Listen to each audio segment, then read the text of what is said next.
안녕하십니까? 어려운 상황에도 불구하고 이렇게 금요일 오후에 무려 110분이 넘는 많은 분들께서 관심을 가지고 참여해 주셔서 감사드립니다. 작년 이맘때쯤에 챗 GPT가 소개되고 그런 것들을 많이 활용해 보면서 충격을 굉장히 주었습니다. 그래서 1년 사이에 이제 전 분야에 걸쳐서 향후에 AI의 활용이 필수적이라는 전망을 하도록 하게 하고 있습니다. 그런데 산업계에서도 그렇고 학계에서도 그렇고 실제로 AI를 어떻게 활용해야 할지에 대해서는 아직 탐색적인 과정에 있는 것 같습니다. 하지만 변화의 길은 자명해 보입니다. 그래서 AI와 회계위원회는 우리 회계 분야에서 AI를 어떻게 활용해야 될지에 대한 관심으로 만들어졌습니다. 아직 신생분과로서 초기 단계입니다. 현재는 AI 관련 업무에 종사하시는 분이나 그다음에 회계 분야에서 이런 쪽에 관심 있는 분들부터 파악하는 중입니다.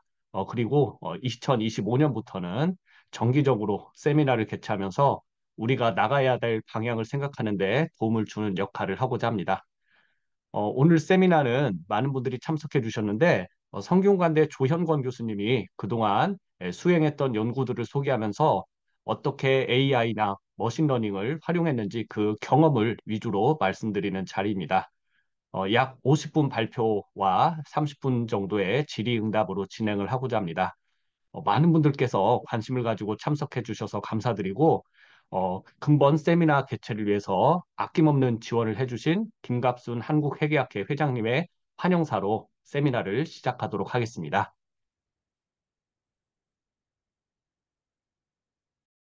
네, 회원 여러분 안녕하십니까? 임갑순입니다.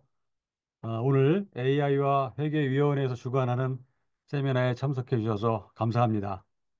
우리 이준일 교수님 말씀하신 것처럼 AI와 빅데이터의 보편화가 우리 회계학 분야에서도 여러 가지 많은 과제를 던져주고 있는 것 같습니다. 어떻게 보면은 회계 전문가에 대한 정의를 다시 써야 할 중요한 흐름이 아닌가라는 생각을 하게 됩니다. 오늘 세미나를 주관하는 AI와 회계위원회는 우리 경희대 이준일 교수님의 제안으로 제 임기를 시작하며 이번에 새로 출범한 위원회입니다. 오늘 첫 세미나를 진행하게 되어 굉장히 뜻깊게 생각을 합니다. 저는 앞으로 AI와 회계위원회가 학계와 산업계 실무자들이 모여서 새로운 아이디어를 공유할 수 있는, 그러면서 또 그러한 결과를 우리 회원님들과 나눌 수 있는 아주 의미 있는 위원회가 될 것으로 믿습니다. 회원 여러분의 많은 지원과 관심을 부탁드리고요. 저도 제 임기 기간 동안 전폭적인 지원을 아끼지 않을 생각입니다. 특히 오늘 발표를 맡아주실 성균관대 조영건 교수님, 좋은 내용으로 발표 준비해 주셔서 감사드리고요. 저도 굉장히 흥미를 갖고 지켜볼 생각입니다. 여러분들의 적극적인 참여와 통찰이 우리 학회를 더욱 좋은 학회로 만들어 줄 것이라고 확신을 합니다. 아, 저는 지금 내년 그 6월에 있을 하계 학술대회의 메인 테마로 바로 이 AI와 회계를 가장 중요하게 생각을 하고 있습니다. 아, 그때 우리 회원님들께서 발표하시는 연구들이 AI와 관련된 것이 또 있다면 더더욱 바랄 게 없겠지만, 저는 개인적으로 학회 차원에서 AI 산업과 그 트렌드, 그리고 그걸 이끌어 나가는 그 선도 기업들, 그리고 빅4에서 또 어떻게 그런 그 준비를 하고 있는지 등을 아마 오후 세션을 통째로 아마 그런 세션으로, 공동 세션으로 꾸며도 충분히 의미가 있지 않을까라는 생각을 가지고 있습니다. 아울러 이달 21일 동국대에서 개최할 동계학술대회에도 많은 관심과 참여를 부탁드리겠습니다. 오늘 아주 의미 있는 시간이 될 것으로 기대하며 회원 여러분께도 좋은 기회가 되기를 다시 한번 기대하겠습니다. 오늘 참석해 주셔서 정말 감사합니다. 감사합니다. 네, 회장님의 환영사를 정말 감사히 들었습니다. 자, 조현권 교수님의 발표를 시작하도록 하겠습니다. 네, 안녕하세요. 저 조영건입니다. 지금 잘 들리시죠? 잘 네, 들립니다. 예. 예, 그냥 제가 뭐 인공지능 그 분야 자체에 대한 전문가는 아니다 보니까 제가 한 연구를 중심으로 오늘 한번 발표를 해보려고 하고요.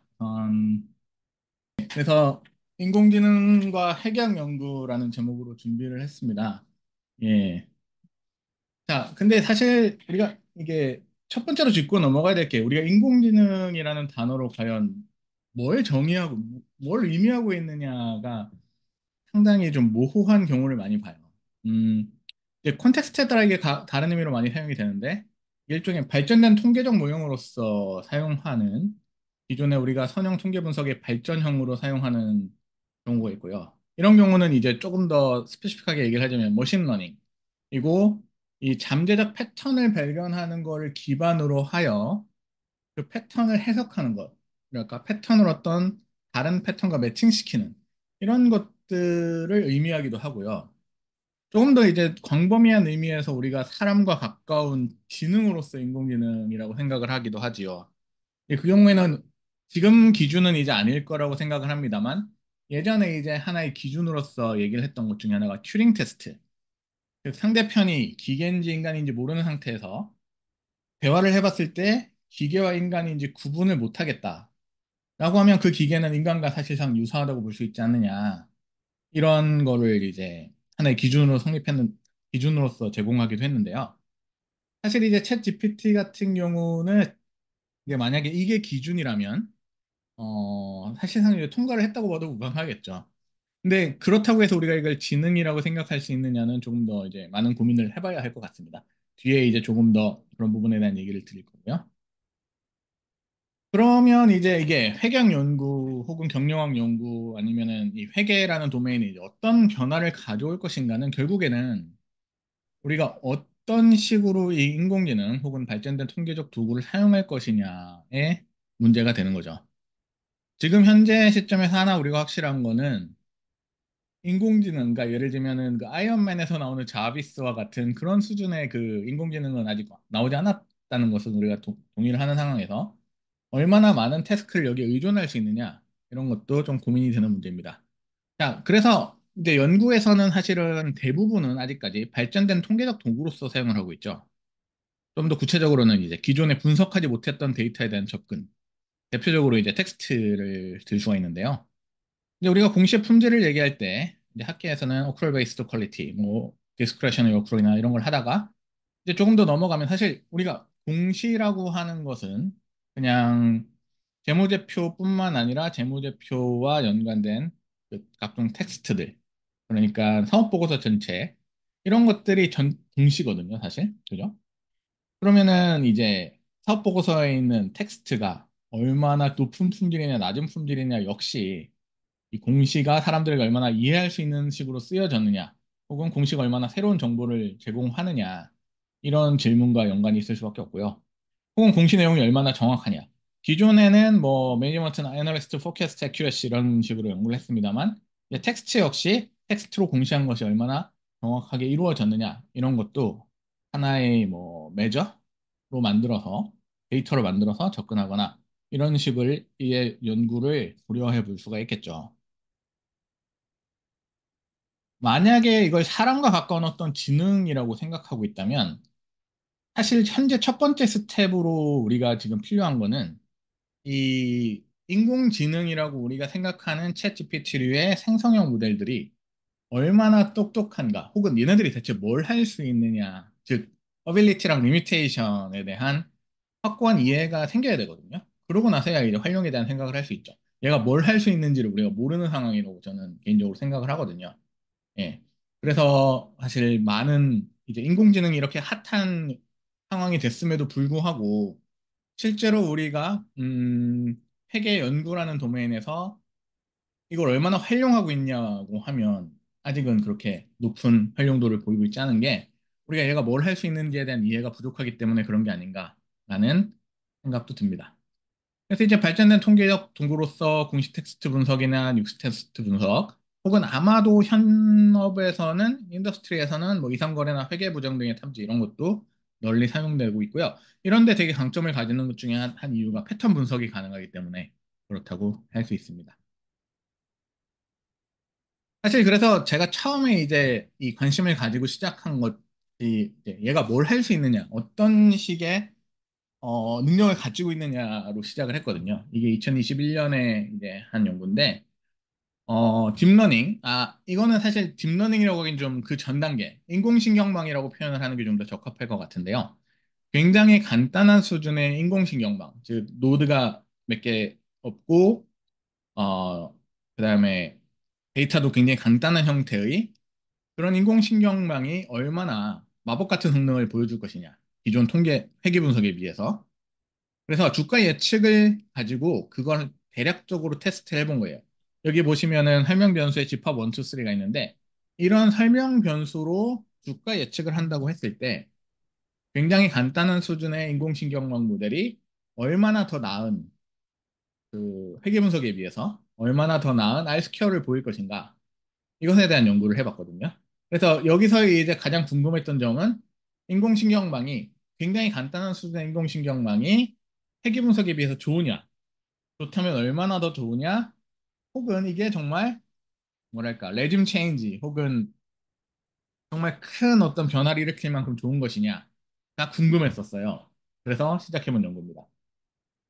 이 테이블은 좀 테크니컬하긴 한데 표본을 1000번 무작위 추출한 후 회귀 분석이랑 딥러닝 모형을 돌린 거예요. 그러니까 회계 분석 1000번, 딥러닝 모델 1000번. 여기 보면 딥러닝 모델이 3개씩 있는데 1000번씩 해서 각각의 R스퀘어가 그럼 1000번씩 나올 거잖아요. 그 각각 나온 1000번의 R스퀘어의 평균 표준 편차와 분포를 비교한 겁니다. 그래서 보시면은 이게 선형 LM이라고 된 게 선형 회계 분석인데 평균이 0.6%예요. R스퀘어가. 그러니까 실질적으로 우리가 알고 있는 주요한 베리어블들이 주가를 예측하는 정도는 굉장히 낮다고 할 수 있죠. 그럼 이제 딥러닝을 사용하는 게 얼마나 여기서 더 임프루먼트가 있느냐. 딥러닝 모델이 3개의 레이어가 있는데 이거는 이제 모델의 복잡성에 따라서 구분된 건데 가장 간단한 모델조차 선형 회귀 분석에 비해 어, 선형 회귀 분석이 0.6에 비해서 0.6으로 대략적으로 한 15% 정도의 성능 상승이 있었어요. 그리고 조금 더 복잡한 모델은 더욱 더 높은 R스퀘어 기준으로 더욱 높은 성능 향상이 있었는데 사실은 가장 베스트 시나리오인 이 세 개 중에 DL2를 보더라도 0.74니까 전체 주가 수익의 베리에이션 중에 채 1%도 설명을 하지 못하는 거죠. 그래서 지금 이런 인풋들을 넣었을 때 과연 기존에 비해서 마법처럼 좋아진 어떤 성능을 보일 것이냐 하면 그렇진 않다. 좋아지는 건 확실하다. 그게 이 논문의 결론이었습니다. 그래서 사실 조금은 실망스러웠어요. 왜냐면은 제가 개인적으로 가지고 있던 하나의 희망 사항은 이러한 변수로 주가 예측을 했을 때 잘 예측이 되지 않는 이유는 선형회귀 분석이 지나치게 단순하게 선형으로 모든 걸 예측하기 때문이 아닌가. 비선형성이나 이런 부분들에 영향이 있지 않은가라는 약간의 그런 기대? 그러니까 그런 게 있었는데 이제 사정없이 박살이 난 거죠, 그게. 해봐야 별거 없더라. 그렇습니다. 그래서 좋아지는데 마법같이 나놨고 그래서 제가 이걸 보면서 이제 생각한 것 중에 하나가 우리가 이 인공신경망 혹은 딥러닝을 회귀 분석 대신 사용한다고 해도 지금 우리가 연구하는 도메인 하에서의 이 R스퀘어 혹은 예측력이 그 유의미하게 좋아지는 건 어려울 수 있지 않을까라는 개인적인 생각을 했었습니다. 자, 그러면은 이제 딥러닝으로 넘어오면 딥러닝은 사실 인공신경망에 비해서 파라미터 많고 복잡성이 훨씬 높은 걸로 우리가 일반적으로 의미하는데 연구에 어떻게 적용을 할 것인가를 생각해 보면 방금 전에 제가 간단한 예를 보여드렸지만 이게 두 가지 문제가 있어요. 첫 번째는 인퍼런스의 문제가 있는데 인공지능이 가져온 결과를 해석하기가 쉽지 않습니다. 왜냐하면 여기 파라미터가 너무 많기 때문에 어떤 파라미터가 어떻게 영향을 미치는지 혹은 어떤 인풋이 어떤 과정을 통해서 어떻게 영향을 미치는지에 대한 이해를 하기가 굉장히 어렵거든요.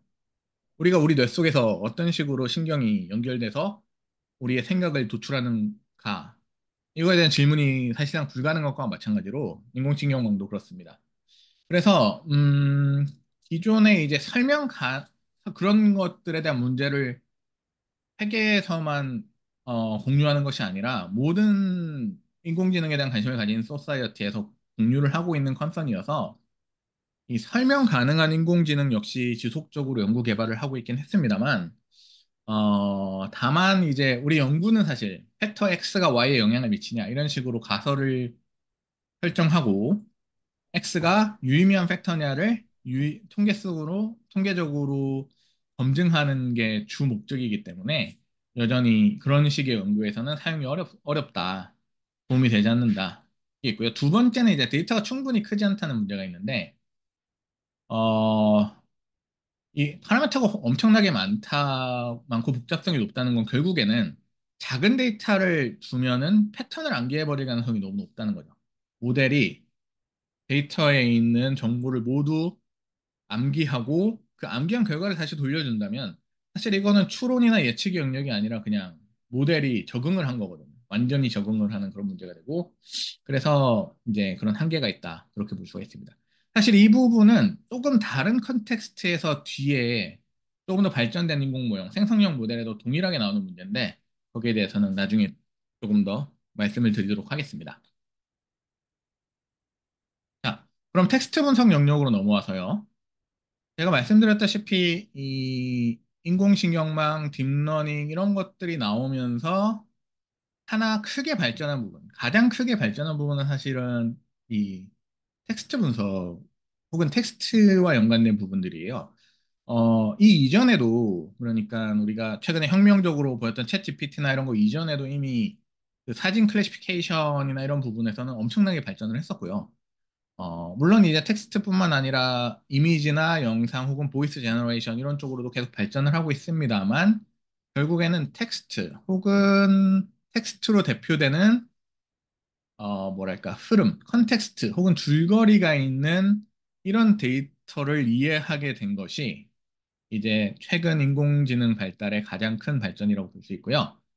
그래서 이런 방법을 사용하면 가장 좋은 점이 뭐냐면 기존에 숫자만 다룰 수 있었던 영역에서 조금 더 벗어나서 문자의 영역을 다룰 수 있었는데 기존 연구, 딥러닝 이전의 연구에서는 이 문자를 다룰 때 굉장히 제한적 영역을 다룰 수가 있었어요. 무슨 말이냐? 우리가 흔히 많이 하는 연구 중에 하나가 톤이나 센티먼트에 대한 연구인데 이게 결국에는 어떤 문장 혹은 어떤 텍스트가 긍정적이냐 부정적이냐를 보여주는 건데요. 어, 이거를 이제 기존에는 단어 수가 몇 개냐 이런 걸 중심으로 측정을 했었기 때문에 이 컨텍스트에 대한 고려가 상당히 약했습니다. 그래서 뭐 예를 들면 우리나라 말에 잘도 그러겠다 이거 부정적인 뉘앙스인데 잘도랑 그러겠다는 각각 긍정적인 거거든요. 그럼 이제 이거를 컨텍스트에 대한 고려가 없이 긍정적인 의미의 단어가 있냐 없냐를 기준으로 이 판단을 한다면 사실 이거를 두 배 긍정적인 어떤 걸로 파악하게 될 수도 있는 거죠. 그래서 이러한 것들이 한계였고 그래서 많은 사람들이 이런 얘기들을 많이 했었어요. 뭐 동일한 거를 예를 들면은 좋다는 표현을 100번 쓴다고 해서 100배만큼 좋아지는 것이냐. 예, 그런 의문이 이런 컨텍스트에 대한 고려, 뭐 물론 거기에 더해서 이제 다른 고려들도 있었습니다만 이 컨텍스트에 대한 고려가 가장 큰 이슈였다고 생각을 합니다. 근데 이제 인공지능을 활용하면은 그런 컨텍스트를 파악할 수 있게 해주는 거죠. 그게 이제 우리가 지금 경험하고 있는 거기도 하고요. 자, 근데 이제 우리가 흔히 인공지능이라고 생각하는 게 두 가지 큰 타입이 있거든요. 딥러닝과 관련된 인공지능에서 이 판별형과 생성형 두 개로 볼 수 있는데, 판별형은 뭐냐면 주어진 데이터를 학습한 후 그 결과, 학습된 모델을 가지고 새로운 데이터를 분류하는 모델. 그래서 아니, 잠깐만, 사투리 죄송합니다. 맞냐 아니냐, 혹은 뭐 A냐 B냐 이런 클래스를 분류하는 거를 일종의 판별형이라고 볼 수가 있고요. 생성형은 주어진 데이터를 학습한 후에 새로운 데이터를 생성하는 게 주 목적입니다. 챗GPT가 대표적인데 우리가 챗GPT로 물론 이게 A냐 B냐를 물어봐서 답을 얻을 수도 있지만 그거는 정해진 답을 주는 게 아니잖아요. 뭐라고 해요? 그러니까 판별형에서는 이게 A 아니면 B야, A냐 B냐를 말해줘라면 생성형에서는 이 데이터가 A 아니면 B인데 네가 가지고 있는 데이터 패턴상 어떤 건지 제너레이트 해줘. 새로운 답을 만들어줘에 가깝거든요. 그래서 이게 두 개가 좀 다릅니다. 물론 행성형이 조금 더 발전된 모델이기 때문에 판별형에 비해서 판별형이 할 수 있는 대부분을 생성형이 할 수 있는 건 사실입니다. 다만 하나 불확실한 것은 제가 나중에 이 부분에 대해서도 얘기를 조금 하겠지만 과연 생성형이 판별형에 비해서 모든 태스크를 더 잘할 것이냐 이거에 대한 건 하나의 궁금증이라고 할 수가 있겠죠. 어쨌든 이 두 개는 개발된 목적이 다르기 때문에 이 두 인공지능은 각각 이제 다른 종류의 리서치 퀘스천, 뭐 꼭 리서치일 필요는 없지만 다른 종류의 질문을 다룰 수 있게 해주는 거죠. 그래서 이제 목적에 맞게 사용을 해야 된다. 그죠? 그러면 이제 아까 말씀드렸던 톤, 센티먼트, 단어 중심의 이 접근에 비해서 어떤 장점이 있냐? 가장 큰 장점은 이제 컨텍스트에 대한 고려가 가능해지는 건데 기술적으로 들어가면 너무 복잡하니까 피상적으로 말씀을 드리자면 이제 RNN을 필두로 한 이제 어떤 아이디어가 있었냐면요. 이 텍스트 혹은 언어는 앞에서 나온 단어나 문장 혹은 표현의 뒤에 게 영향을 받죠. 왜냐하면 컨텍스트가 있기 때문에. 이게 아니다, 이게 뭐다. 이런 식으로 했을 때 이게 뭐냐에 대한 이해가 중요한 거거든요. 그래서 앞에 나온 것에 대한 이해를 뒤에 나온 단어에 대한 이해에 전달하는 것. 그래서 RNN 같은 경우에는 이 리커런 유닛이라는 게 있는데 이게 각 시점, 그러니까 시점이라고 하면 여기서 먼저 나온 것의 입력을 지금 현재의 입력을 이전 시점의 입력과 조합해서 새로운 출력을 생성하는 방식. 그걸 또 다음 출력으로 전달하고 다음 입력으로 전달하는 방식으로 컨텍스트를 전달했고요. 이거는 이제 장기 의존성 문제가 있었어요. 무슨 말이냐면 이전 시점에 있었던 것들을 계속 전달하다 보면 그 정보성이 계속 줄어드는 거죠. 왜냐하면 영구히 동일하게 전달할 수가 없고 일종의 웨이트, 가중치를 둬서 전달을 하게 되는데 가중치가 점점 줄어드는 문제가 있었어요. 그럼 이제 어떻게 되냐면 문장의 앞에 있던 팩터들이 얼마나 중요한지 여부와 관계없이 뒤로 저 넘어가면 갈수록 그 앞에 있었던 것들의 영향이 줄어드는 거죠. 그러면은 뒤에 있는 단어들이 앞에 있는 걸 이해할 때 그 이해가 굉장히 어려워져요. 그래서 이제 조금 더 발전적인 해결 방법이 나온 게 트랜스포머를 필두로 한 어텐션 메커니즘인데 이거는 순서대로가 아니라 입력의 각 요소가 서로 어떻게 연관이 있는지를 계산해서 어떤 게 중요한 정보냐를 집중하게 만드는 메커니즘입니다.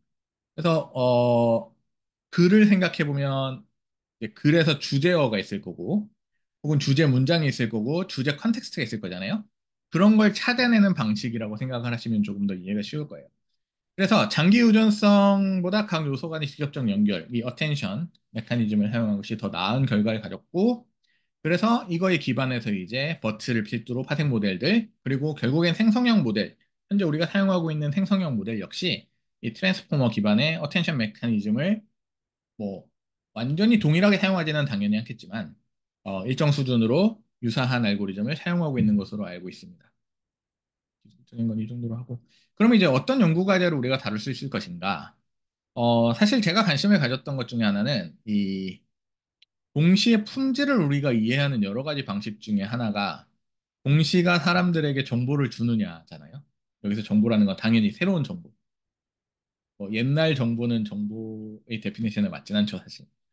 그러면 이제 새로운 정보를 어떻게 정의할 것인가, 혹은 새롭지 않은 정보를 어떻게 정의할 것인가의 문제가 생겨요. 그럼 이제 변화를 측정해야 되고, 변화는 결국에는 이전에 없던 텍스트가 되는 거죠. 숫자로 얘기하면은, 예를 들면 EPS 예측이 1이었다가 1.5로 늘어나면 새로운 정보가 들어온 거거든요. 근데 1로 그대로 간다면 이제 새롭지 않은 정보가 되는 거고. 그거와 마찬가지로 텍스트 역시 기존에 이렇게 얘기했는데 다르게 얘기한다든가, 기존에 얘기하지 않았던 걸 얘기한다든가, 혹은 기존에 얘기했던 게 빠진다든가, 이런 것들이 텍스트의 변화, 혹은 동시에 텍스트의 변화라고 볼 수가 있겠죠. 그래서 그거를 측정하고, 그 다음에 또 하나 중요한 건 사실은 이 변화가 모두 새로운 정보인가, 혹은 정보성이 있느냐, 이 역시 사실은 굉장히 중요한 질문인데요. 그러니까 뭐 새로운 문장이 생길 수도 있는데 그 문장이 아무 의미가 없는 문장일 수도 있잖아요. 아무 의미가 없는 텍스트를 그냥 끼워 넣는다든지 이런 경우는 사실은 혹은 아무 의미가 없던 정보를 빼버린다든지 이런 것들은 변화가 있는 건 틀림없지만 이게 과연 새로운 정보를 투자자에게 제공하는 것인가?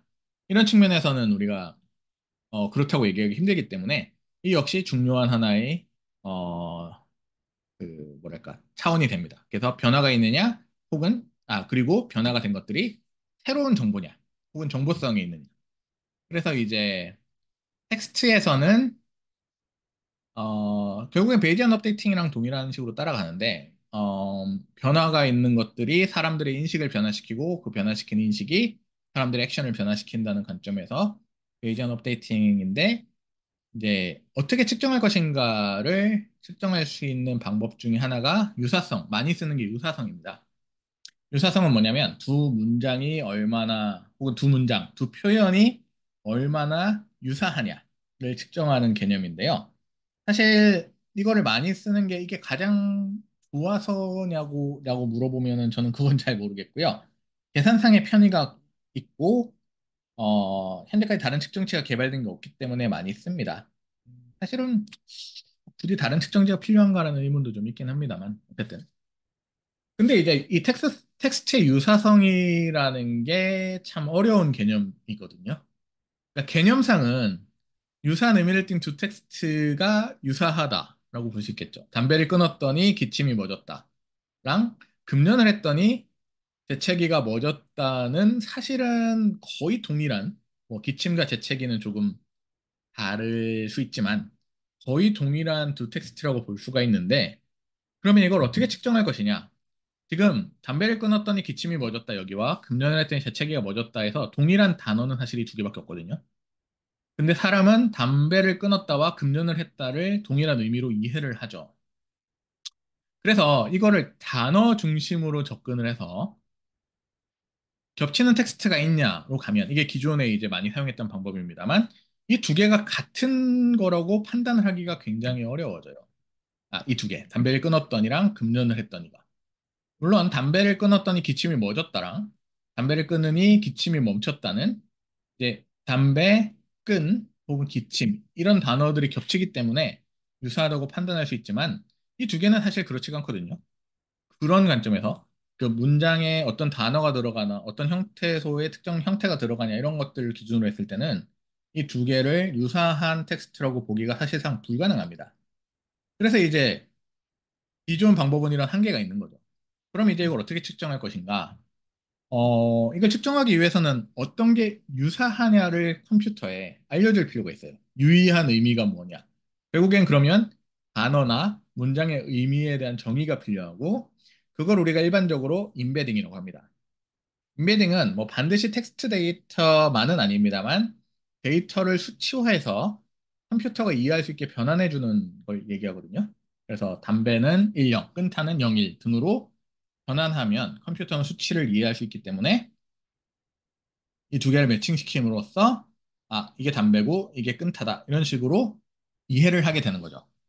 다만 이제 이렇게 하면 이 두 개가 어떤 연관성이 있는지에 대한, 혹은 이 두 개가 어떤 의미가 있는지에 대한 이해를 컴퓨터가 전혀 할 수가 없죠. 그냥 1, 0, 0, 1. 그러면은 이 두 개는 아무 의미가 없는 그냥 숫자의 나열이죠.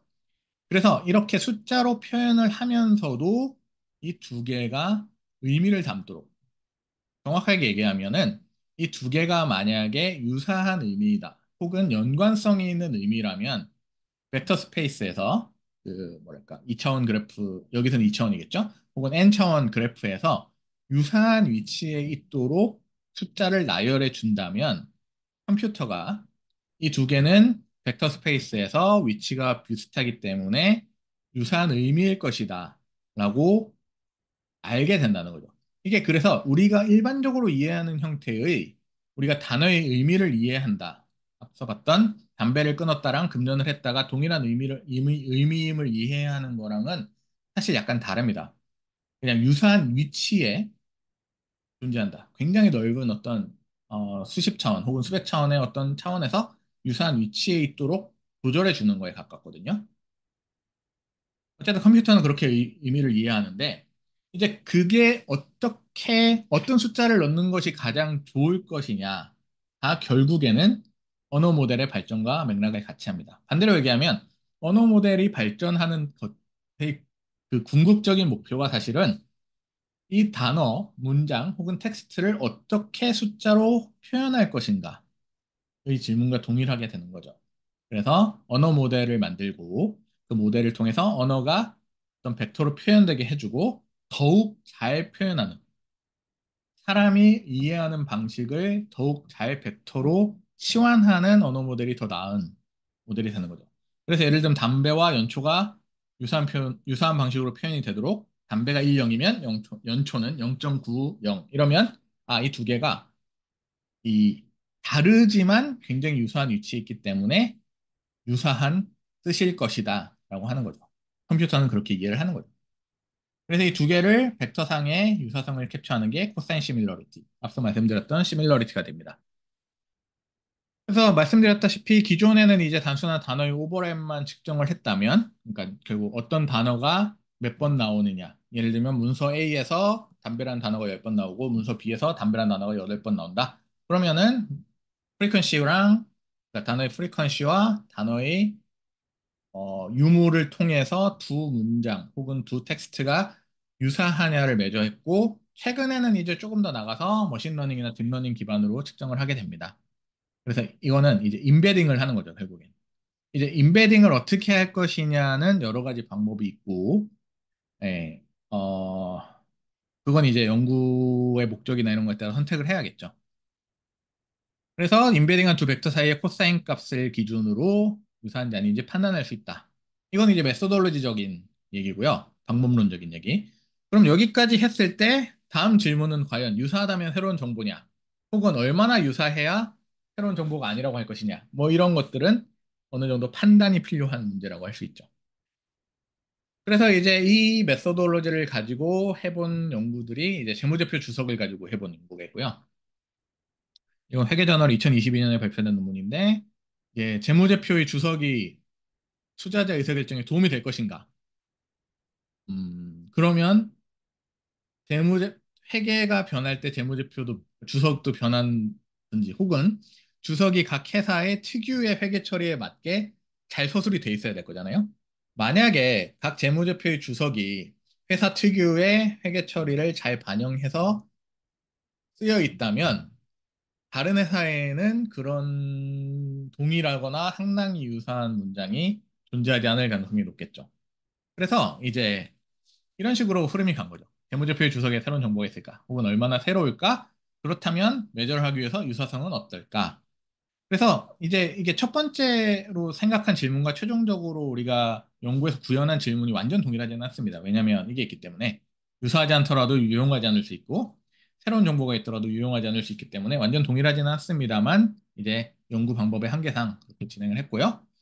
주석 텍스트를 확보해서 테이블 제거하고 문장 단위로 분리하고 이건 문장 단위의 인베딩을 시행했습니다. 이때는 사실 이제 2022년이잖아요.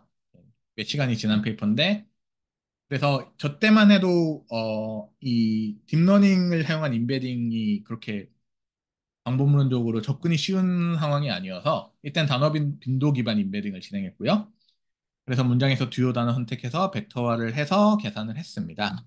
이게 이제 일종의 그건데요. 보면 이때 해당 상품의 공정가치 측정 어쩌고저쩌고랑 이걸 보면은 이제 레벨과 수준 2는 사실 동일하지만 그리고 이 두 개는 사실은 이제 만약에 유사도가 정확하게 측정이 된다면 동일한 문장으로 아이덴티파이를 해야 될 것 같지만 어쨌든 0.95가 나오고요. 이렇게 굉장히 낮은 수준의 현금이나 현금선 자산에 대한 얘기지만 다른 의미를 가지고 있으면 0.6을 보입니다.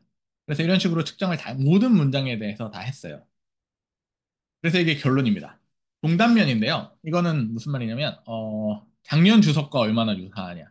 그러면 0.84가 평균이거든요. 중위값이 1입니다. 무슨 말이냐? 최소 50%의 문장은 작년에 완전히 동일한 문장이 존재하는 거예요. 그래서 거의 변화가 없다. 이런 결론이고요. 행단면으로 봤을 때는 이제 평균이 이 두 개는 약간 기준이 다른데요.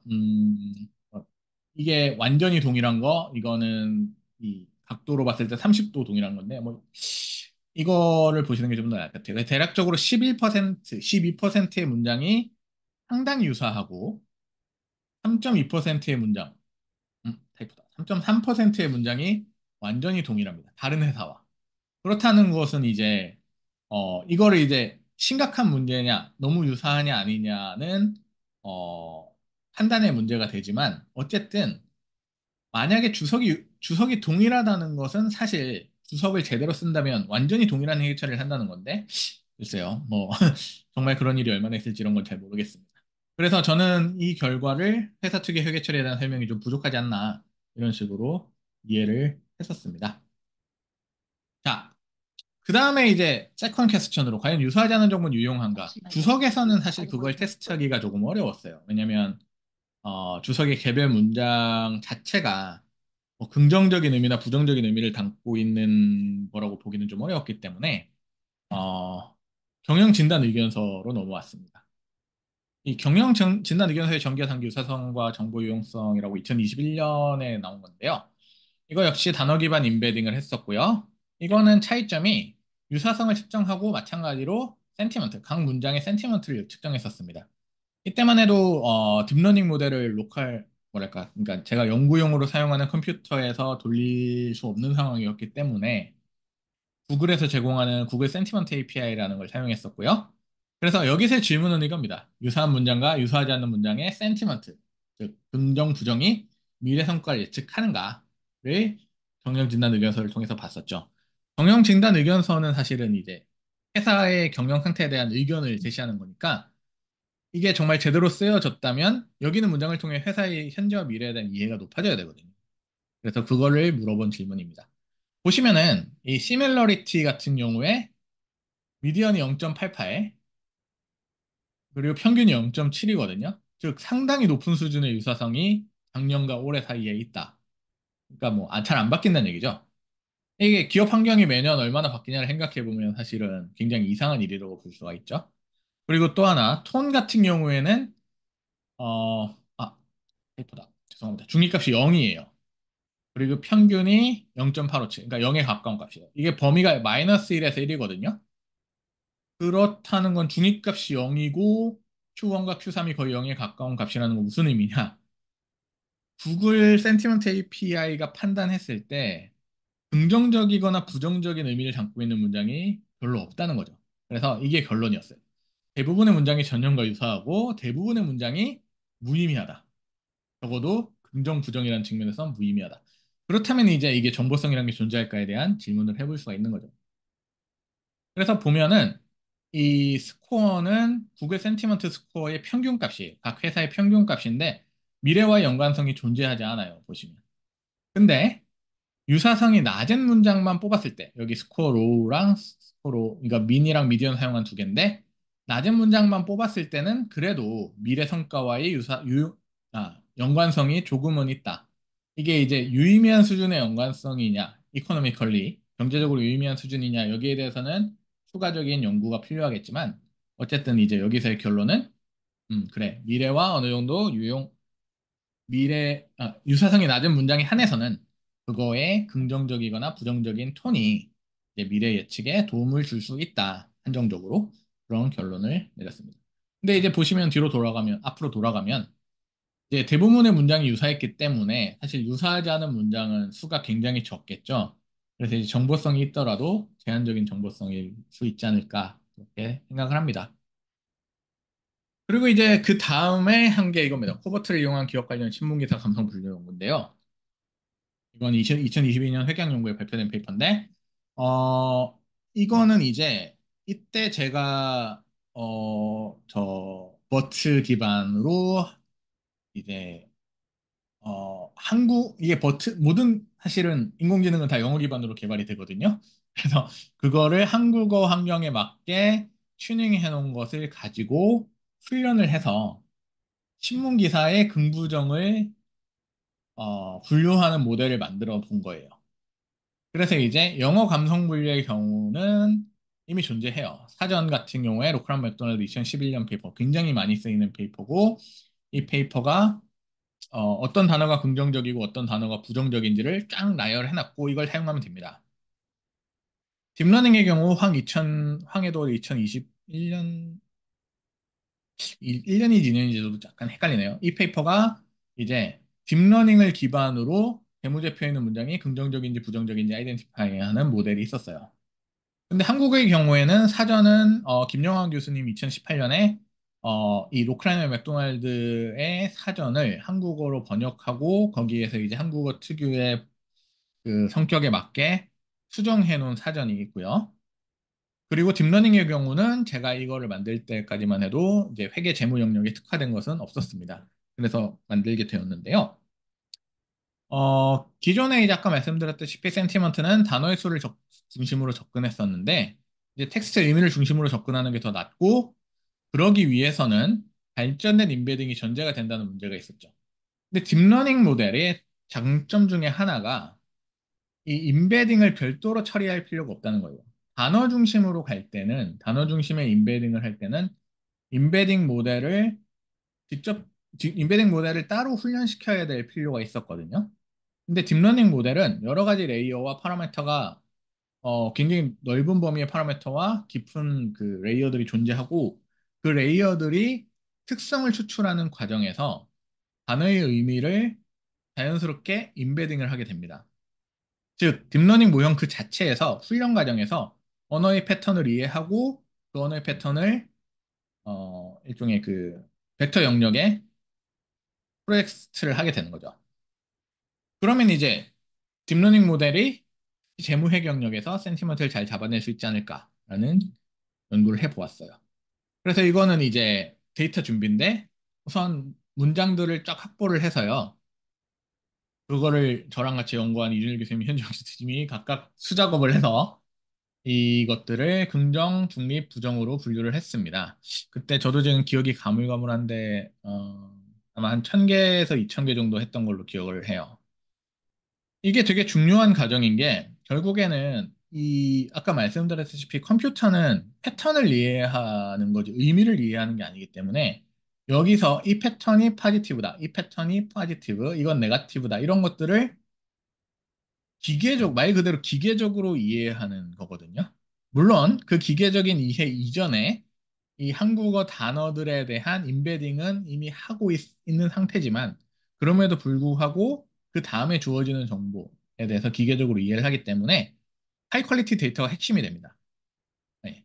가비진 가비지 아웃은 여기서 진짜 너무 명쾌한 문제예요. 여기서 만약에 이게 컴퓨터가 보기에 모호한 측면이 있는 데이터를 계속해서 주면 그만큼 훈련의 성과가 잘 나오지 않습니다. 그래서 해봤을 때 이런 수준의 정확성을 보입니다. 긍정적인 것들을 긍정적으로 약 80% 정도 긍정적으로 분류해서 맞췄고 아예 부정적으로 평가한 경우는 굉장히 드물었어요. 반대로 실제로 부정적인 문장의 경우에 부정적으로 판단하는 것도 역시 약 80% 정도로 82% 정도로 굉장히 높은 걸 보였고요. 그래서 보시면은 모든 경우에 다 80% 이상의 정확도를 보이는 것을 확인할 수 있었습니다. 상당히 괜찮죠. 사실 이제 다른 방식들로 이 엠버트 이거는 구글에서 제안했던 멀티 랭귀지 버트 모델이거든요. 여러 가지 다중 랭귀지에 대응할 수 있도록 만든 모델인데 긍정적인 거를 긍정적으로 분류하는 능력에 있어서는 유사합니다만 중립적이나 특히 부정적인 걸 분류하는 능력에 있어서는 많이 떨어지는 걸 볼 수가 있었죠. 그래서 이제 한국어 특화가 더 낫다. 그다음 구글 센티먼트 역시 비교해 보았는데 긍정적인 것은 85%이기 때문에 상당히 오히려 어떤 측면에서 좀 더 정확성이 있습니다만 중립적이거나 부정적인 것에 있어서는 굉장히 낮은 정확도를 보이는 걸 볼 수가 있었죠. 이게 이제 짐작컨대 이 구글 센티먼트 모델 같은 경우에는 회계 재무 특화가 아닌 일반적인 상황에서의 톤, 센티먼트를 측정할 수 있도록 개발된 모델이기 때문에 회계 영역이나 재무 영역에서 어떤 게 긍정적이냐 부정적이냐를 명확하게 판단할 수 없었던 게 아닌가라고 생각합니다. 그리고 이제 사전적 접근, 김영호 교수님 쓰신 페이퍼에 있는 사전으로 접근을 했을 때는 부정적인 건 약 60% 정도가 나왔습니다만 긍정과 중립에 있어서 굉장히 좋지 않은 퍼포먼스가 나왔어요. 그래서 사전적 접근법의 한계를 보여주고요. 어, 이제 이게 더 나으냐를 주식 수익률과 봤을 때 보면은 이제 코버트 모형은 굉장히 모든 모형이 다 유의하죠. 그래서 이 의미하는 건 모든 모형이 다 최소한 수준에서는 긍정과 부정을 잘 가려낸다는데 모델을 다 포함시켰을 때 보면은 대부분의 것들이 그 유의성을 다 잃음에도 불구하고 얘는 살아남는 걸 볼 수가 있죠. 즉 다른 모델의 설명력에 비해 얘가 더 높은 수준의 설명력을 가지고 있다. 그렇게 볼 수가 있습니다. 그래서 이제 이걸 쓰자 이렇게 됩니다. 그래서 이제 만약에 사용해 보시고 싶으시면 여기에 모델이 올려져 있으니까 사용해 보셔도 되고요. 어, 이거는 오타가 있네요. 콜앱인데 콜라라고 돼 있네. 자동 수정이 됐는데 못 봤나 봐요. 네, 여기 예제 코드도 있으니까 참고하시면 됩니다. 자, 그리고 이제 기타 분야로 판별 모델이라고 말씀을 드렸는데 이제 텍스트를 정해진 기준에 따라 분류. 사실 이게 긍부정 역시 여기에 포함되긴 하죠. 텍스트를 정해진 기준에 따라 긍정이냐 부정이냐를 분류하는 것도 있고 또 생성 모델, 최근 이야기하는 인공지능을 사용할 수도 있습니다. 자, 그래서 이제 기타 분야 연구로 해본 것 중에 하나는 이런 것들이 있는데 인터넷 게시글의 영향. 이건 2023년에 파이낸셜 리서치 레터에 게재된 페이퍼인데 뭐 인터넷 게시글이 많냐 적냐에 따라서 빈도나 거기에 따라서 이제 루머에 대한 마켓 리액션을 본 거고 비재무적 정보의 공시 이거는 2024년에 게재된 페이퍼인데 이제 비재무적 공시는 뉴스에 있는 상품 광고나 기술 개발에 대한 얘기들을 비재무적 공시로 정의하고 이 페이퍼에서 본 건 재무적 성과가 좋지 않을 때, 3쿼터까지의 재무적 성과가 좋지 않을 때 4쿼터에 비재무적 공시가 잦아지느냐 이걸 본 건데 이 비재무적 공시를 아이덴티파이 하는데 이 판별 모델의 훈련이 필요 했었어요. 그러니까 뉴스를 이게 상품 광고냐, 기술 개발이냐 이런 식으로 분류하는 모형을 앞서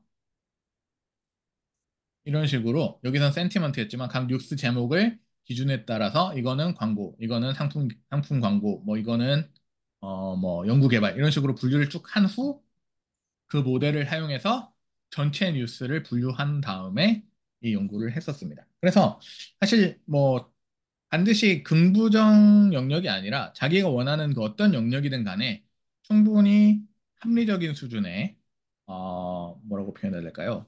그 분류 기준이 있다면 이런 방법을 사용해서 분류를 해볼 수가 있습니다. 그래서 모든 분야에 있어서 데이터 처리 방식은 사실 동일합니다. 전체 데이터를 수집하고 원하는 특징에 따라 분류하고 그래서 모델을 훈련하고요. 한국어의 경우는 베이스라인 모델로 이런 것들을 사용하실 수가 있고 제 경험상 대략 4, 6기가 정도 램을 가진 GPU가 필요하거나 혹은 콜앱에서 하셔도 돼요. 콜앱에서 공짜 티어도 최근에는 성능이 많이 좋아져서 이 버트 베이스드 모델은 리소스가 많이 필요하지 않기 때문에 콜앱에서도 충분히 훈련이 가능합니다. 제가 알기로. 자, 그 다음 이제 좀 더 관심이 있으실 LLM. 특히 트랜스포머 기반 현행 모델들을 보시면요. 가장 큰 차이점은 사실 크다는 거예요. 라지 랭귀지 모델이잖아요. 라지가 가장 큰 특징입니다. 특히 모델 파라미터 수. 이게 되게 재밌는 특징이 있는데요. 여기 보시면은 여기가 이제 성능 측정의 여러 가지 방법들이고 이게 파라미터의 수거든요. 여기 보면 대부분의 경우에 있어서 10에 22승계의 파라미터가 있는 순간 퍼포먼스가 폭발적으로 늘어납니다. 여기도 그렇고 여기도 그렇고. 이게 특정 모델만 그런 게 아니라 여기 여러 가지 모델들 있잖아요. 라마 GPT 등등. 모든 모델, 대부분의 모델에서 일어나는 현상이에요. 그래서 어떤 이 특정 지점에서 성능이 점프가 되면서 기존 모델에서 처리하지 못했던 많은 일들을 처리할 수 있게 되는 이 부분이 이 언어 모델, 우리가 인공지능이라고 생각하는 생성형 언어 모델들의 가장 중요한 특징입니다. 이게 왜 일어나는지에 대해서는 뭐 제가 이해해 보려고 노력을 했는데, 네, 저도 잘 좀 더 공부를 해봐야 될 것 같고요. 그 부분은 어쨌든 그렇고 이제 최근의 과제는 뭐냐면 이거를 줄이는 거. 이런 이게 뭐라고 하더라? 특이점? 아닌데? 아무튼 이 성능의 폭발적인 향상이 일어나는 이 지점을 좀 더 땡기는 더 적은 수의 파라미터를 사용해서 이게 가능하도록 하는 게 최근의 기술적 개발의 핵심 중에 하나라고 저는 이해를 하고 있습니다. 근데 이게 지능이냐라고 하면 사실 이 문제가 있는데요. 이건 약간 철학적 질문이라서 짚고만 넘어가겠습니다만 방 안에 한 사람이 있고 이 사람이 중국어를 전혀 몰라요. 근데 방 안에 중국어 문장을 해석하고 답변을 만드는 완벽한 지침서랑 중국어에 대한 종이가 있으면 방 밖에서 중국어로 된 질문을 쪽지로 보내면 방 안의 사람이 지침서를 사용해서 답변을 작성하고 밖으로 전달한다. 라고 했을 때 이 방 안에 있는 사람이 중국어를 이해할 수 있냐라고 하면은 이 사람은 중국어를 전혀 모르는 사람이거든요. 이게 중국어 방 문제라고 하는데 예, 지금의 사실 현행 인공지능은 저는 이런 형태라고 생각을 해요. 이 인공지능은 언어를 이해하는 게 아니라 언어를 규칙에 따라 처리하고 있다. 조금 더 적절한 표현이 아닌가 싶습니다. 여기에 대해서는 아마, 글쎄요, 좀 더, 전공자들이 더 잘 이해를 하겠죠. 그래서 이제 우리가 알고 있는 LLM의 능력을 보시면, 야, 수학도 엄청 잘하고, 논문 요약, 검색, 뭐, 대학 입학 시험, 변호사 시험 다 통과하고 이러고 있는데, 정말 대단한 것 같지만, 이런 실수를 한단 말이죠. 영어라서 대충 설명을 드리면 내가 12리터짜리 병과 6리터짜리 병이 있는데 6리터를 재고 싶어. 그럼 어떻게 할까? 그럼 얘가 뭐라고 대답하냐? 6리터 그냥 사실 6리터 병을 채우면 끝이거든요. 근데 6리터 병을 채운 다음에 12리터 병에 붓고 6리터 병을 다시 채우고 또 12리터 병에 주의 깊게 붓고 그 다음에 뭐 그러면은 6리터의 물과 6리터의 병이 생길 것이다. 약간 이런 식으로 하는데 이상한 거죠. 물론 이 질문 자체는 현행 챗GPT에 물어보면 이제 제대로 대답을 합니다. 뭐 이런 종류의 이제 이해할 수 없는 실수, 이 변호사 시험을 통과하는 지능을 가진 사람이라면 절대 틀릴 수 없는 데 대한 대답을 틀린다는 거죠. 빨래 하나를 말리는데 2시간이 걸리는데 빨래 5개를 널면 몇 시간 걸리냐? 10시간이라고 대답한다던가. 그래서 이런 것들을 봤을 때 우리가 라지 랭귀지 모델이 뭘 할 수 있고 뭘 못하느냐, 어떤 능력을 가지냐, 이런 데 대한 이해가 충분한가 라는 점은 의문의 여지가 있다고 봅니다. 다만 이제, 어, 이제 이런 것들은 계속 수정을 해나가고 있는데 그게 기술적으로 완전히 진보된 방향의 수정인지 아니면은 그냥 이런 문제에 대응을 하는 방향의 수정인지는 저도 확신은 없어요. 그래서 사람들에 따라서는 이 방향이 우리가 인공지능을 만드는 방향이 맞냐에 대한 의문을 가진 사람들도 굉장히 많다고 합니다. 뭐 예를 들면은 나무 위에 올라가는 게 나무로 올라가는 기술을 아무리 연마하더라도 높은 나무에 뭐 100m짜리 나무에 올라가는 기술을 연마해서 완전하게 올라갈 수 있더라도 그게 우리가 사람이 지구에서 달로 가는 기술을 개발하는 데는 아무런 도움이 되지 않거든요. 그러니까 방향이 완전 다른 두 개의 테크놀로지가 아니냐라는 의문도 있고 제가 되게 인상 깊게 본 것 중에 하나는 데이터 양의 측면으로 봤을 때 지구상에 있는 모든 데이터를 다 모아봐야 모든 텍스트 데이터를 다 모아봐야 한 3살이나 4살짜리 아이가 눈으로 3, 4년 동안 받아들이는 데이터보다 적다는 거죠. 이게 동영상의 압축률 때문에 그런데 그래서 지구상에 존재하는 지식을 모두 이해하는 어떤 걸 만들기 혹은 이해할 수 있는 기반을 만들기 위해서 텍스트를 사용하는 것이 과연 좋은 방법이냐 그런 의문도 있다고 합니다. 어쨌든 그거는 이제 기술 개발하는 분들이 열심히 하실 문제고 이제 회계 재무 영역에서 사실 제가 요새 느끼는 가장 큰 문제는 뭐냐면 얘가 뭘 할 수 있는지에 대한 이해가 없어요.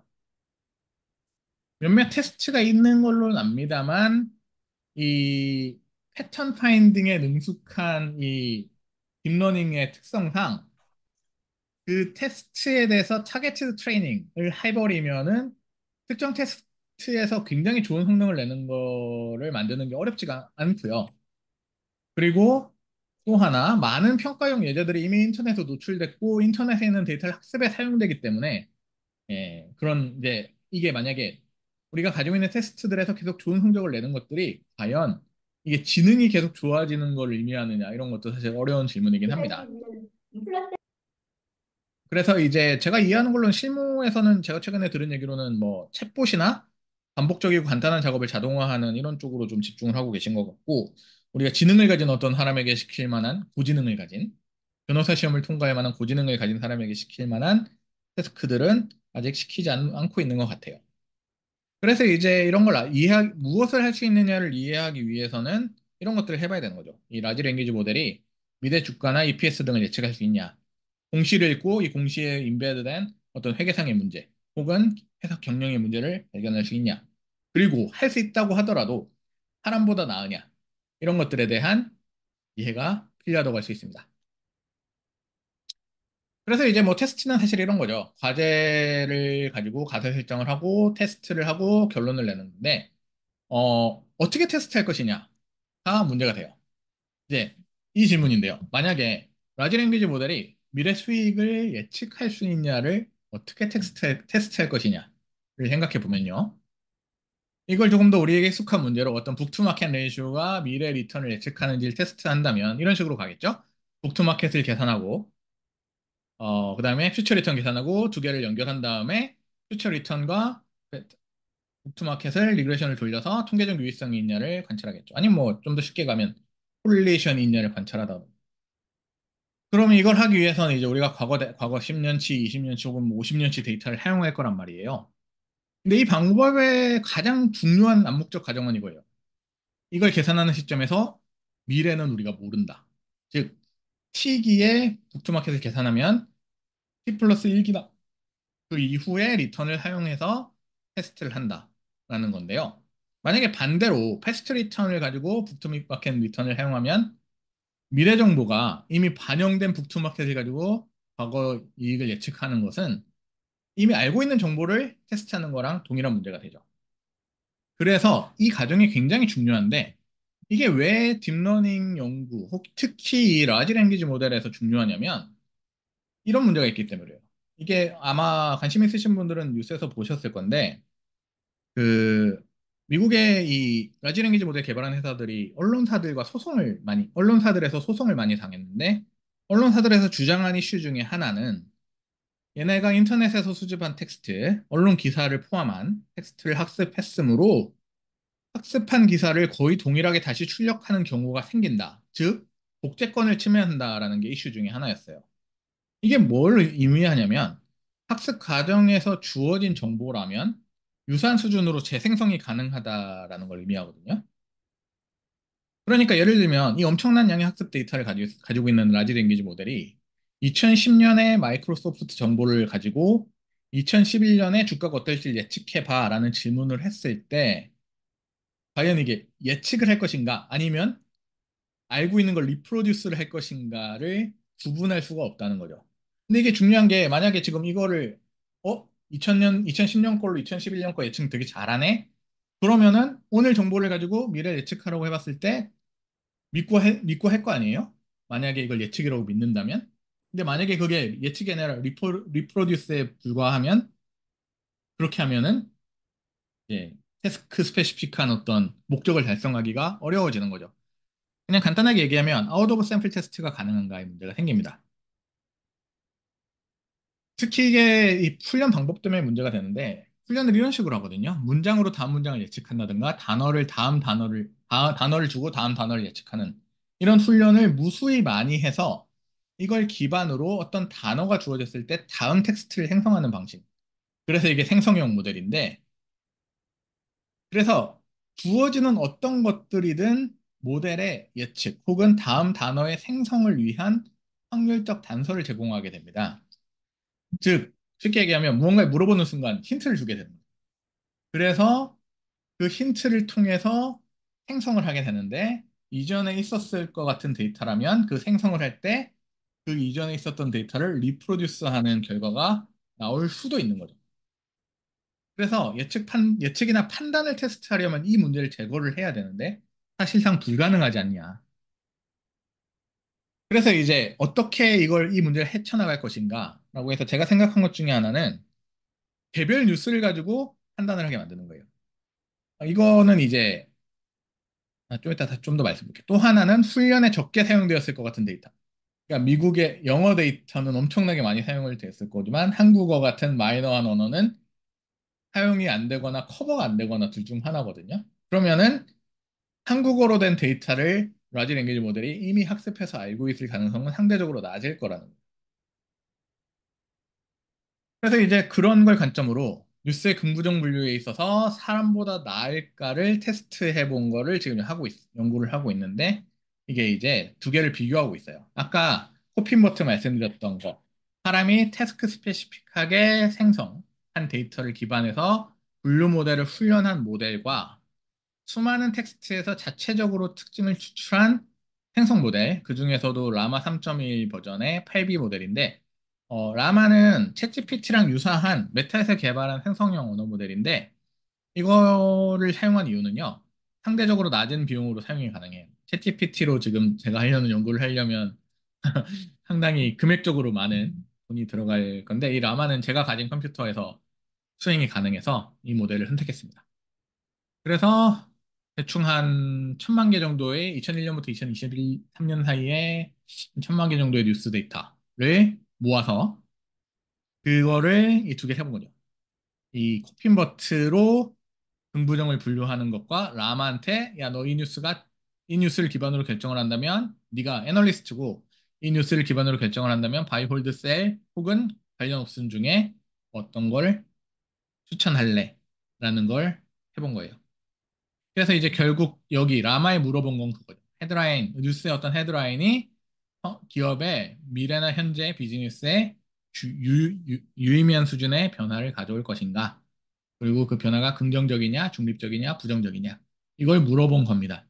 그래서 이 두 모델에서 모든 뉴스에 대해서 긍부정 혹은 바이홀드셀을 만들게 한 건데, 사실 이제 두 모델을 구분하기 위해 긍부정 혹은 바이올더셀이라는 얘기를 사용했지만 결국 물어본 질문 자체는 동일한 거죠.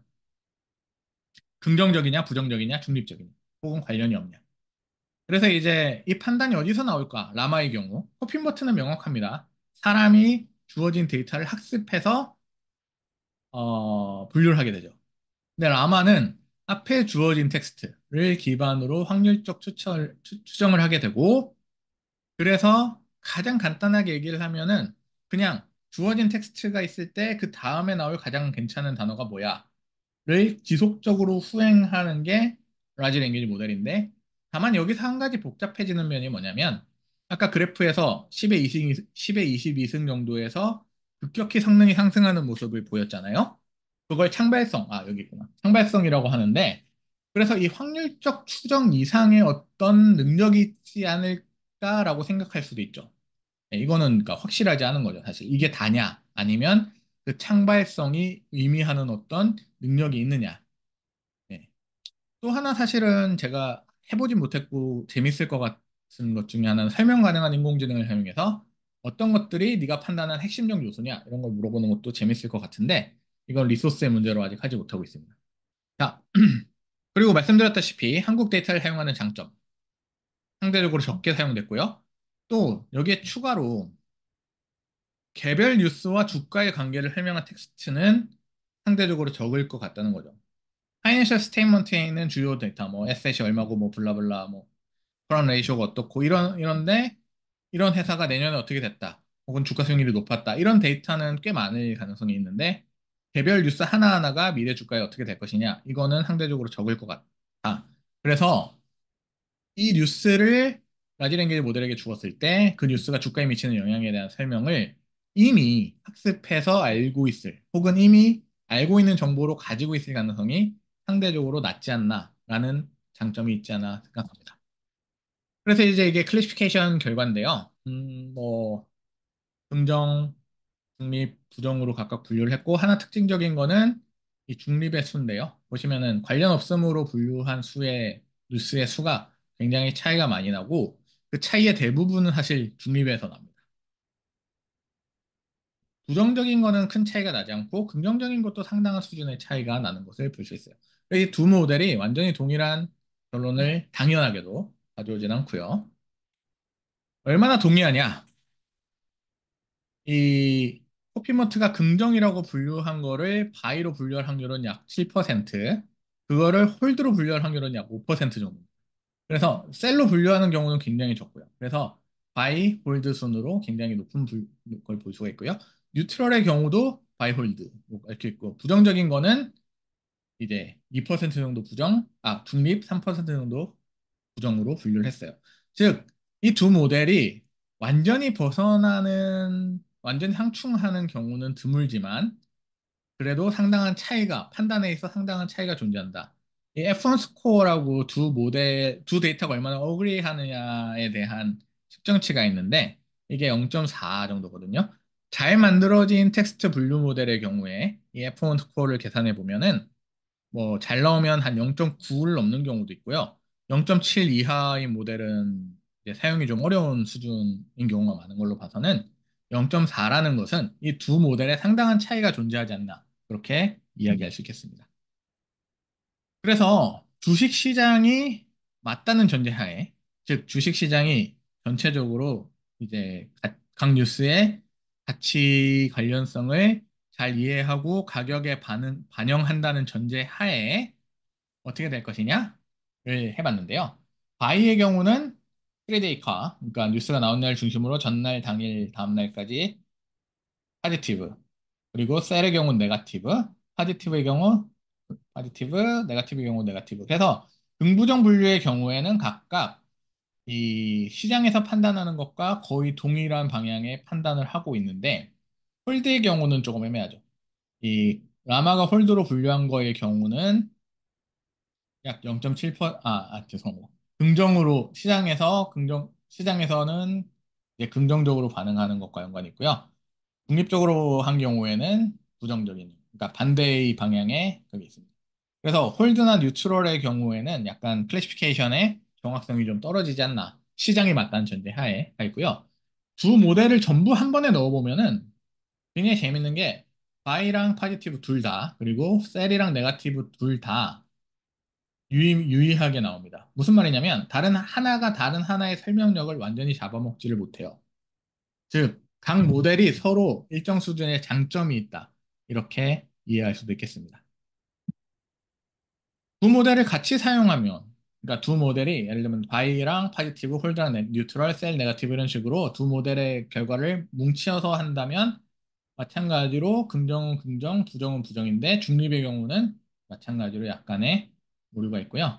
이 두 모델이 동의하지 않는 경우에는 조금 해석이 좀 어려운 측면이 있는데 일반적으로 봤을 때는 셀이나 네거티브를 따라가는 경향성을 보입니다. 바이 네거티브의 경우에는 네거티브를 따라서 네거티브, 셀 파지티브의 경우에 셀을 따라서 네거티브, 홀드 파지티브랑 홀드 네거티브를 보면은 파지티브를 따라가고 네거티브를 따라가고 이거 여기 셀 뉴트럴도 보면 셀을 따라서 네거티브인 걸 보죠. 그래서 네거티브 혹은 셀, 즉 부정적인 의미의 이 뉴스를 분류하는 것은 긍정적인 걸 분류하는 것보다 조금 더 정확하지 않나 그런 결과를 볼 수가 있고요. 또 개인이나 기관 투자자랑 얼마나 유사한 판단을 하느냐를 역시 봤는데요. 이거는 이제 그 해당 일에 기관과 개인 투자자의 순매수액을 가지고 봤는데 보시면은 바이홀드 셀, 라마에서 만든 바이홀드 셀 같은 경우에는 바이도 네거티브, 셀도 네거티브. 즉 바이 뉴스나 셀 뉴스 둘 다 기관 투자자들은 팝니다. 넷 퍼체이스가 네거티브예요. 근데 인디비주얼 같은 경우에는 바이가 파지티브, 홀드와 셀에 반응하지 않고 있고요. 즉 앞에서 봤듯이 이제 바이홀드 셀 이것들이 주가와 연관성이 있잖아요. 홀드 제거 바이랑 셀만 집중을 하면은 이게 일종의 이제 시장에서 온 에버리지 판단하는 기준과 유사한데도 불구하고 인디비주얼이 반응하지 않는 것은 상당히 재밌는 결과라고 볼 수가 있죠. 이제 코피머트 같은 경우에는 파지티브는 파지티브, 네거티브는 인스티튜션과 네거티브라서 코피머트가 사람이 한 거다 보니 아무래도 역시 사람인 기관 투자자랑 비슷한 수준의 판단을 하는 게 아닌가 그렇게 볼 수가 있고요. 여기서도 마찬가지로 개인 투자자는 홀드와 셀에는 전혀 반응하지 않는 모습을 보입니다. 두 모델을 같이 사용했을 때도 뭐 거의 유사한 모습을 볼 수가 있고요. 따라서 여기서도 마찬가지로 이제 서로 완전히 설명력을 상쇄하진 않는다. 이렇게 이해할 수가 있겠죠. 미래와는 어떻냐? 라마가 분류한 거일 경우에는 바이는 쭉 90일까지 파지티브 코릴레이션이 있고요. 셀의 경우는 네가티브 코릴레이션이 있어요. 홀드는 파지티브이다가 점점 약해지는 걸 볼 수 있는 걸로 봐서는 홀드가 완전히 잘못된 건 아니고 홀드가 긍정적인 뉴스를 일정 수준 포함할 가능성은 있지만 그래도 상대적으로 덜 중요한 뉴스를 홀드로 분류한 게 아닌가라고 생각할 수가 있고요.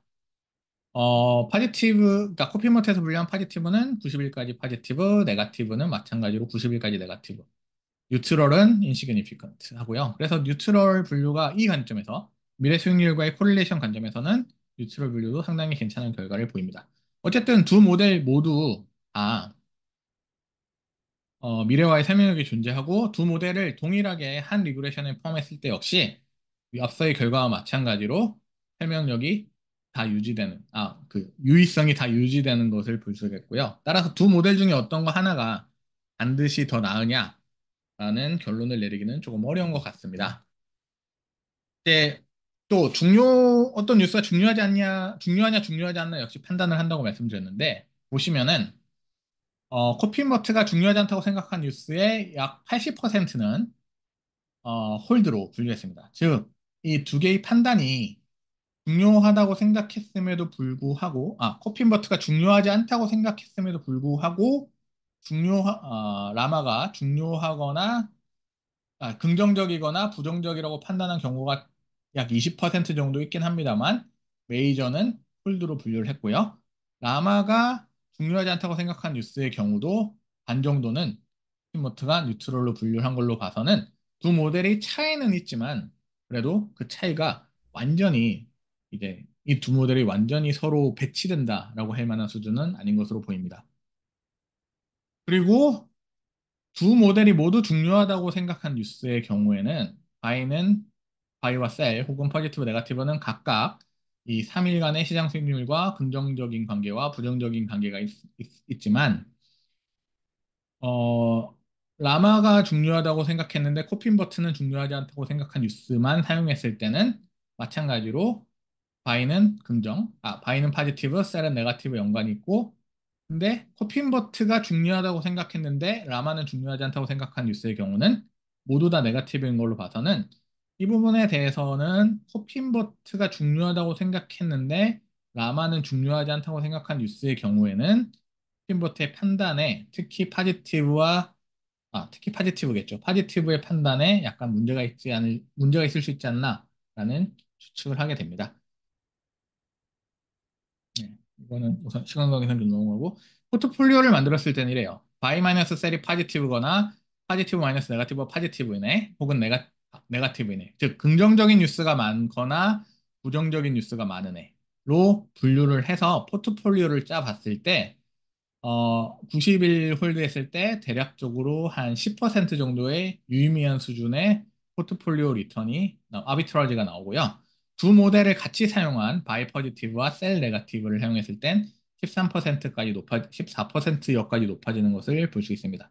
그래서 뭐 아비트러지를 구성할 수 있는 단초가 되지 않을까라는 생각을 하고 있고 그래프로 봤을 때는 좀 알겠지만 두 개를 동시에 사용한 코퍼레이트 모델 같은 경우에는 이렇게 12% 정도까지 쭉 올라가는 모습을 관찰하실 수 있습니다. 그래서 결론적으로는 이제 퓨처 리턴의 경우에는 코핀버트가 근소하게 나온 결과고 유용성에 있어서는 라마가 근소하게 나은 결과를 보입니다만 서로 각각 상대 모델의 설명력을 완전히 흡수하지는 못해요. 그리고 포트폴리오 구성에서도 두 모델을 모두 사용하는 것이 가장 나은 결과였고요. 이 차이는 통계적으로는 유의미하게 나옵니다. 방금 보셨듯이. 근데 경제적으로 유의미한가는 조금 더 추가 연구가 필요할 것으로 보입니다. 그래서 종합적으로 사람보다 나은가?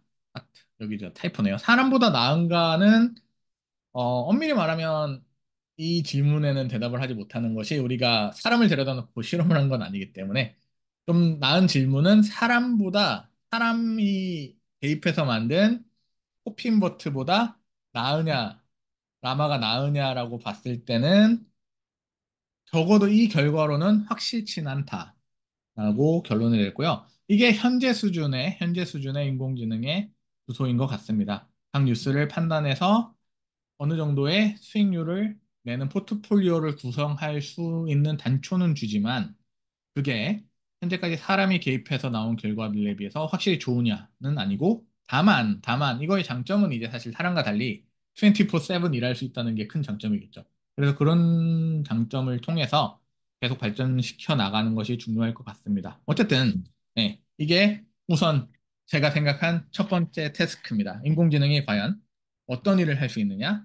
뉴스를 가지고 스탁 레코멘데이션을 사람의 수준과 유사하게 할 가능성이 있다 정도가 결론이라고 볼 수 있겠습니다. 네, 제 발표는 여기까지고요.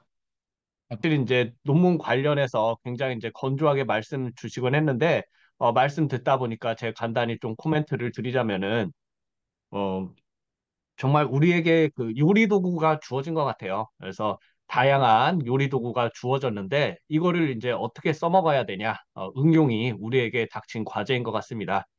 그래서 아까 경영진단 의견서 MDNA 그 MDNA에 MDNA가 얼마나 다르냐 이런 것을 했을 때도 네. 간단한 그냥 그죠?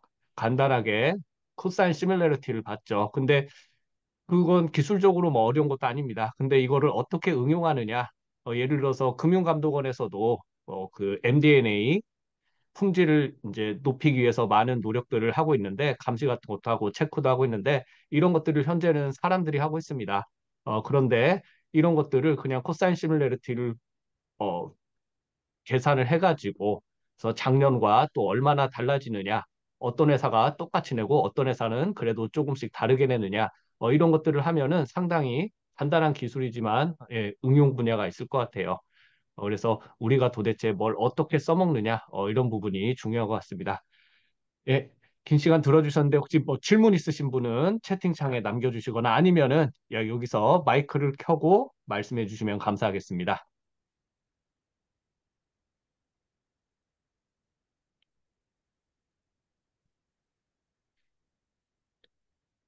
예, 뭐 질문이 아마 바로 없으시면은 초 교수님 그럼 제가 좀 하겠습니다. 예, 그 아까 보니까 이제 투자에 관련해서도 많은 그 중요한 부분 연구들을 하셨고 실제 많은 뭐 분들이 이런 인공지능을 가지고 포트폴리오를 운영해서 뭔가 초과 수익을 내는 데 관심이 많으실 건데 어, 이런 것과 관련해서 혹시 뭐 어드바이스를 주신다면 내가 해보니 이렇더라.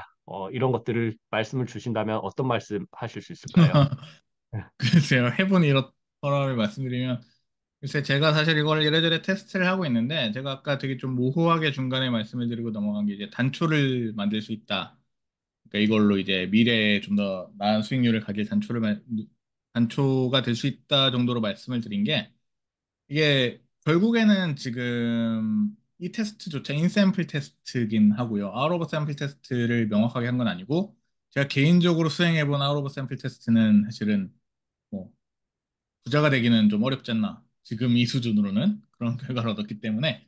네, 그래서 이 연구를 이제 어떻게 보면 아까 제가 말씀드렸잖아요. 이게 사람에 비해서 반드시 나으냐라고 하면 그렇게 결론 내리기는 어렵다라고 한 것 역시 그 관점에서 우리가 가능성은 하긴 했지만 완전히 대체할 수 있거나 여기에 순수하게 의존할 수 있다? 그건 아직 아니지 않나.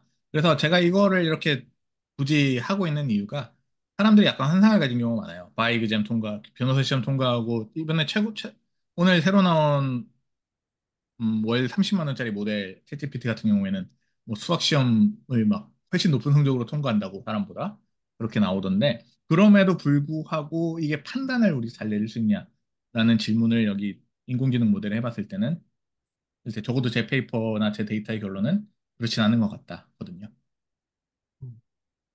김건우 교수님이랑 하시는 연구는 사실은 그래서 그분은 지금 EPS 예측을 하고 계시잖아요. 제가 정확하게 그 EPS 예측을 할 때 인풋으로 뭘 넣는지는 모르겠는데, 제가 사실은, 그, 그 연구가 굉장히 중요하고 훌륭한 연구인데, 이제 제 연구와의 차이점이라고 하면은, 제 연구는 조금 더 그래서 아까 중간에 말씀드린 것처럼, 인공지능이 이미 알지 못할 것 같은 부분의 데이터를 가지고 하고 있다가 가장 큰 차이점일 것 같아요. 아마 김건우 교수가 하고 있는 그 페이퍼도 상당히 그런 부분에 있어 챌린지를 좀 받았다고 저는 알고 있는데요. 아까 중간에 말씀드린 것처럼 EPS 데이터 같은 경우에는 너무나 많은 사람들이 분석을 하고 거기에 대한 얘기를 하고 이러기 때문에 인공지능이 가지고 있는 학습 데이터 이미 그게 포함이 돼 있을 가능성이 굉장히 높고 그리고 아주 작은 단서라도 질문 자체에 주어지는 모든 텍스트가 다 단서가 되는 상황에서 과연 이제 얼마나 이게 우리가 리프로듀스가 아니라 예측이냐라는 부분에서 우리가 그런 질문을 해봤을 때 그걸 완전히 실종 수준에서 디펜스 할 수 있냐 그런 컨서는 조금 있습니다. 그래서 이제 아마 그 논문은 이제 그런 부분에서 계속 디펜스를 하면서 더 발전하게 될 것 같고요. 제 논문은 이제 그런 문제를 좀 회피하려면 이런 좀 마이너한 데이터를 활용해 보면 어떨까라는 아이디어로 시작을 한 거라고 봐주시면 좋겠습니다.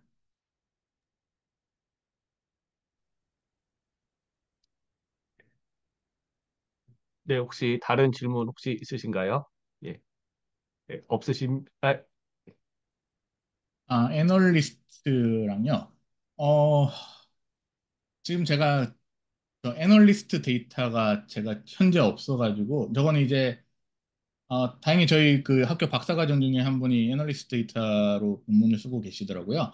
그래서 그분이랑 이제 겨울에 한번 진행을 해볼까 생각하고 있는 주제입니다. 예, 감사합니다.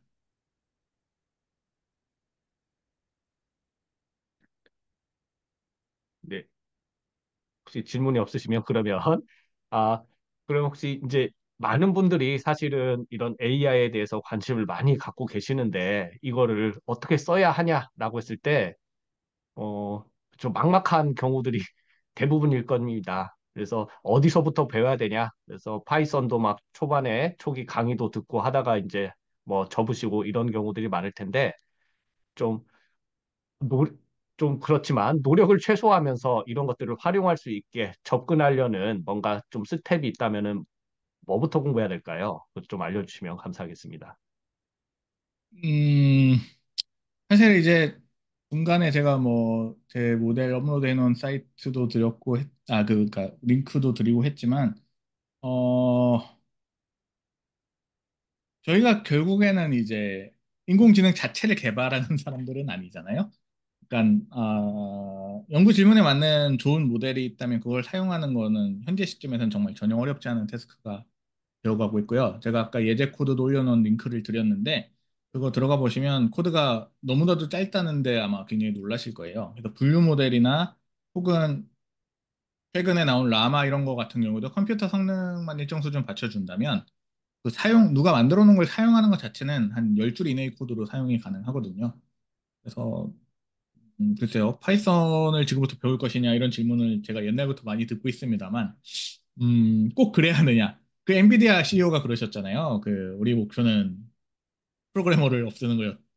프로그래머를 없애면 안 되지. 좀 프로그램 니즈를 없애는 거다라는 취지의 말씀을 하셨다고 어디 전에 들었는데, 네. 그런 관점에서 봤을 때 지금부터 파이썬을 공부해서 이렇게 하는 것보다는 그냥 어플리케이션이랑 재밌는 연구 주제에 좀 더 집중하시는 게 좀 더 좋은 방법이 아닐까 저는 개인적으로 그렇게 생각을 하고 있습니다. 네. 네. 추가적인 질문이 이제 없으신 것 같아서 예, 이 정도로 그러면 마무리를 하도록 하겠습니다. 긴 시간 발표해 주신 조영경 교수님, 그리고 많이 참석해 주신 우리 학교 회원님들께 깊이 감사드립니다. 굉장히 여러분들의 뜨거운 관심을 확인할 수 있는 자리였습니다. 앞으로 또 새해에 새로운 내용으로 우리 주기적으로 찾아뵙도록 하겠습니다. 이상으로 저희 AI와 회계위원회 첫 번째 세미나를 마치도록 하겠습니다. 여러분 참석해 주셔서 감사드립니다.